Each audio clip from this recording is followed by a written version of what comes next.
This is a Pint-Sized Media podcast production. Hi, I'm Lauren Edmonds, and this is the Lauren Edmonds Podcast.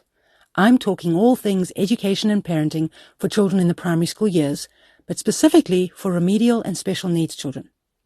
I hope to give you my insights that I've gained over the last 12 years of in-field research, owning a special needs school in Johannesburg, as well as the academic research I've been doing for decades. I hope you enjoy it. Today, I want to talk a little bit about the lunch that you send to school with your kids. So remember, I'm a mom as well. My kids are older now, but if I go back to their primary school years, it was always difficult for me to figure out not only what I had in the house, but what they liked, would they eat it? And nothing frustrated me more than having my kids come home and their lunchbox was full, especially if I'd put effort into their lunch. So I really get it. The trick with this is understanding what your kids are experiencing at school when they have a lunchbox that looks the way your kid's lunchbox looks. Okay, so let's see, for example, you send a very healthy, very well-made, possibly expensive lunch to school, and your kid comes home and it hasn't been eaten. Okay, there's that dilemma. The second one is you send a whole lot of rubbish off to school. Your child eats it all, but they potentially have a really bad day because they've had so many sugar spikes. That's another dilemma. So how do we solve this lunch problem? And one of the ways I wanted to solve it from a school's perspective is to offer lunch, to have a cooked meal that children would eat every day. So yeah, we did that for a while, a couple of years ago, and that had its benefits. But then I asked myself this question: what am I trying to do as a school? Am I only trying to get children to be healthy so they can learn? Or am I trying to resolve a couple of things in the child's life so that they are always healthy and always able to learn?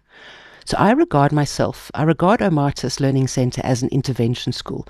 In other words, what I'm trying to do is intervene in as many places as necessary in order for the child to be stronger and happier and more capable so they can go on to their next school and continue with those skills, to carry on with the skills. So when I provide everything, then the child almost becomes more in my care than in the care of the family. So I stopped providing lunches. And now my mission is to develop an understanding for parents in the value of providing good quality food, and then the understanding for teachers in putting together a structure at school that enables children to eat their food. So there's so many things that come into it. There's sensory processing difficulties where children may or may not be able to eat a certain type of food. Recently, I've done work with an OT on SOS feeding, and that broadened my understanding of this even further, where a child might be saying they don't like a carrot, but actually what they're saying is they can't chew it. There are some kids that literally haven't developed the skill of chewing. So we're developing that at school, actually. We're doing Monday sessions where an OT is developing the child's ability to move their mouth, to swallow, to suck, to chew, to do all the processes that they need in order to enjoy a range of foods.